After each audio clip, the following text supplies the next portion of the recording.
بسم اللہ الرحمن الرحیم۔ بسم اللہ الرحمن الرحیم۔ درجہ مولوی کے عزیز طلبہ و طالبات، آج آپ کے نصاب کے مطابق جلالین شریف سورہ بقرہ کی آیت نمبر 17 سے ترجمہ اور تفسیر آپ کے سامنے بیان کی جائے گی۔ سب سے پہلی آیت جو سورہ بقرہ کی 17ویں آیت ہے، پہلے میں اس کی تلاوت کرتا ہوں جلالین کی تفسیر کے ساتھ ساتھ۔ بسم اللہ الرحمن الرحیم۔ مثلهم صفتهم فی نفاقهم كمثل الذي اوقد نارا في ظلمة فلما اضاءت انارت ما حوله فابصر واستدفى وامن مما يخافه ذهب الله بنورهم اطفاه وجمع الضمير مراعاة لمعنى الذي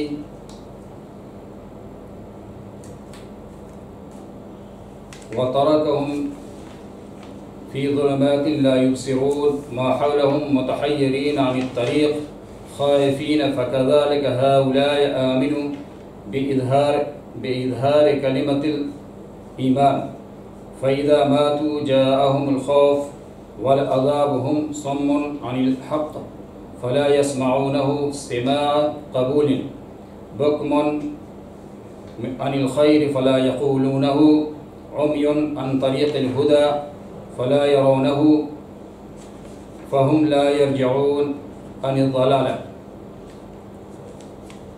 عزیز طلبہ،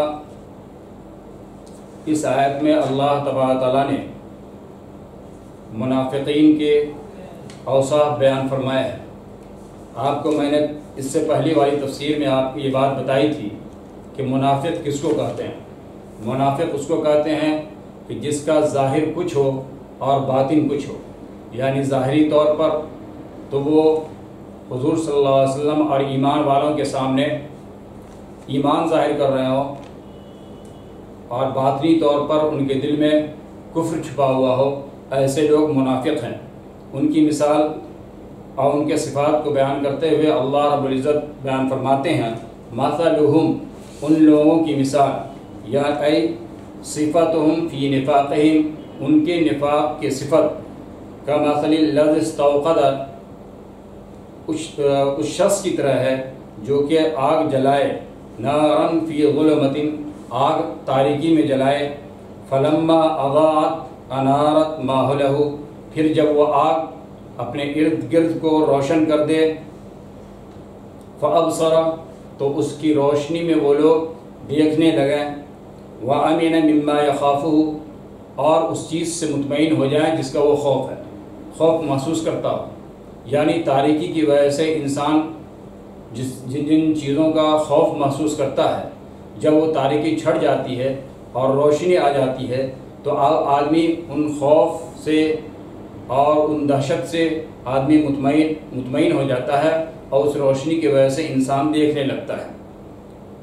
ذہب اللہ بنورہم، جب اس نے آگ منافقین، اس کی مثال کی منافقین نے آگ جلائی، جب آگ نے اس کے ارد گرد کو روشن کر دیا، جب ان کے دل سے خوف ختم ہو گیا، ڈر ختم ہو گیا، تو اب فرما رہے ہیں ذہب اللہ بنورہم، پھر اللہ تبارک تعالیٰ نے اس کی روشنی کو سلب کر لیا، ختم کر لیا، اطفاہ، اللہ نے اس کی روشنی کو بجھا دیا۔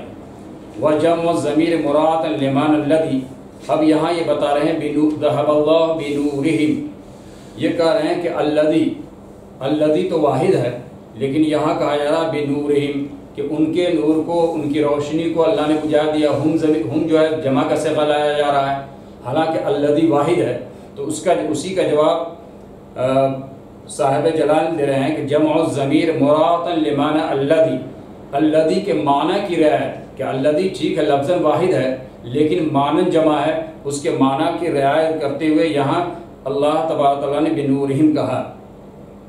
وَتَرَكَهُمْ فی ظلمات لا یبصرون، اور جب اللہ اس لوگوں نے آگ جلائی اور اللہ نے اس آگ کی روشنی کو سلب کر لیا، ختم کر دیا، تو کہتے ہیں کہ وَتَرَكَهُمْ فِي ظُلُمَاتٍ لَا يُبْصِرُونَ، اور ان کو ایسی تاریکی میں چھوڑ دیا جو وہ لوگ نہیں دیکھتے، مَا حَوْلَهُمْ، کہ ان کے ارد گرد تاریکی چھا گئی، مُتَحَيِّرِينَ عَنِ الطَّرِيقِ، اور وہ لوگ راستے کے بارے میں حیران رہ گئے، خائفین اور خوف کرنے والے ہو گئے۔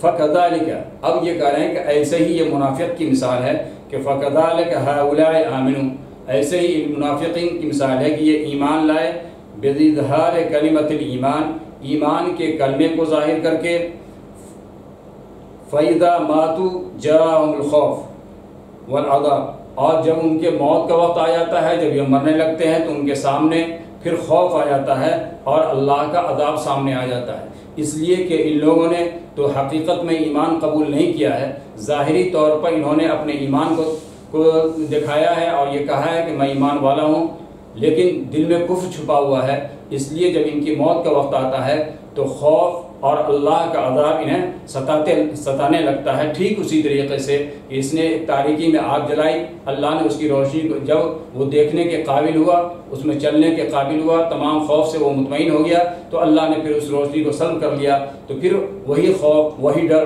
پھر ان کے دل میں اب بھی رہتا ہے، وہ لوگ آگے نہیں دیکھ پاتے ہیں۔ اسی طریقے سے یہ منافقین کے بظاہر تو یہ لوگ ایمان لے آئے، اور جب موت کا وقت آیا تو اب ان کے سامنے خوف اور اللہ کا عذاب سامنے آ جاتا ہے۔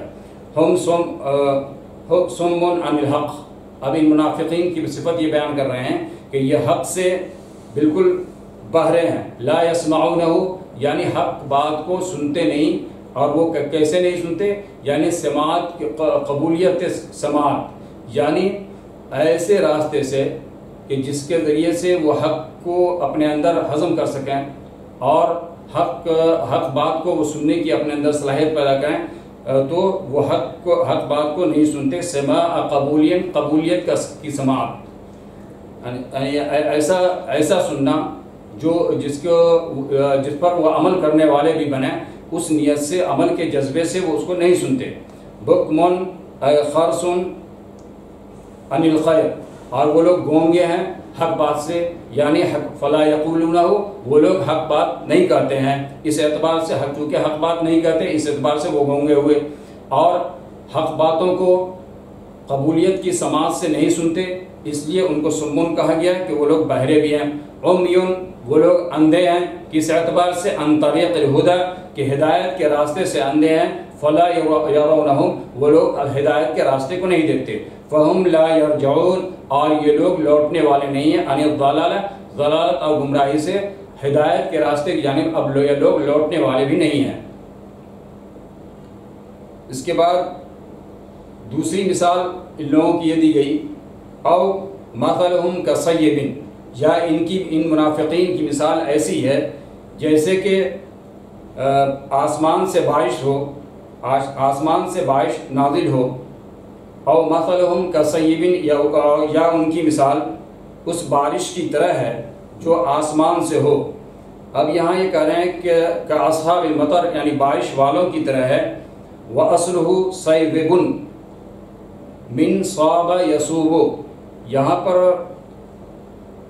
سیب لفظ کیا ہے اس کی تشریح کر رہے ہیں، اس کی تشریح یہ کی جا رہی ہے کہ سیب اصل میں سیبن تھا، سیب اصل میں سیبن تھا، اور یہ صابہ یصوب سے ہے، تو سیبن واو اور یا ایک کلمے میں جمع ہوئے، واو کو کسرہ ہے لہذا واو کو یا سے بدل دیا گیا اور یا کو یا میں ادغام کر دیا گیا، ملا دیا گیا، تو ہو گیا سیبن۔ تو یہ کہہ رہے ہیں وَأَصْلُهُ سَيْبٌ، کہ اس کی اصل سیبن ہے، اور یہ کس سے مشتق ہے؟ صاب یصوب سے، اے ینزل، اور اس کے معنی کیا آتے ہیں؟ نازل ہونا، من السماء، آسمان سے، اے من السحاب، یعنی بادل سے۔ اب بادل کے بارے میں پھر کہے فیہ السحاب ظلمات، اور اس بادل میں کیا ہے؟ تاریکیاں، گھنگور گھٹا ہے، متکاثفۃ، یعنی گھنگور گھٹا، ورعد، اب اس بادل میں کیا چیز ہے؟ تو اس کی صفت آگے لا رہے ہیں، ورعد، اور اس کے اندر کڑک ہے۔ اور رعد کی دو تفسیر کی جا رہی ہے، ایک تفسیر یہ کہ آ رہی ہے هو الملک المؤکل بھی کہ رعد سے مراد وہ فرشتہ ہے جو ان بادل پہ اللہ تبارک تعالیٰ نے جن کو مقرر کر رکھا ہے، وہ فرشتہ مراد ہے رعد سے. وقیل اور بعض لوگوں نے کہا صوتہ یا اس کی آواز، ان فرشتوں کی آواز. وبرق اور بجلی، لمعات یعنی چمک، صوت ہی الذی یزرہ بہ. اب یہ کہہ رہے ہیں کہ برقن سے مراد یہ ہے کہ ان فرشتوں کے کوڑے جس کے ذریعے سے وہ بادل کو چلایا کرتے ہیں. یجعلون ای اصحاب السیب اصابعہم. اب جب یہ بجلیاں کڑکتی ہیں اور گھنگور گھٹا چھا جاتا ہے تو ایسی صورت میں یہ منافقین لوگ یا بارش والے لوگ، جن کی بارش والوں سے مثال دی گئی ہے، یہ لوگ اپنے کانوں میں انگلیاں ڈال لیتے ہیں. اے اناملھا یعنی اپنی انگلیوں کے سرے کے پور کو داخل کر لیتے ہیں. فی آذانہم اپنے کانوں میں. من اجل صواعق شدت صوت الرعد، رعد کی آواز کی شدت کی بنا پر، بجلی کے کڑک کی آواز کی وجہ سے وہ لوگ اپنے کانوں میں انگلیاں ڈال لیتے ہیں. لئلا یسمعونھا تاکہ وہ لوگ اس کو نہ سن سکیں. جب انگلیاں کان میں ڈال لیں گے تو پھر آواز نہیں آئے گی، اسی ڈر سے وہ لوگ انگلیاں ڈال لیتے ہیں. حذر خوف الموت، موت کے ڈر سے وہ لوگ انگلیاں ڈال لیتے ہیں. من سماعها اس کے سننے سے. کذالک ہؤلاء اب اس کی مثال دے رہے ہیں کہ ایسا ہی یہ لوگ اذا نزل القرآن کہ جب قرآن نازل ہوا، وفیہ ذکر الکفر اور اس میں جو کفر کا ذکر ہے یہ مشبہ ہے بالظلمات. یعنی اب یہ کہہ رہے ہیں کہ ظلمات سے جو تشبیہ دی گئی ہے یہ ظلمات سے مراد کفر ہے.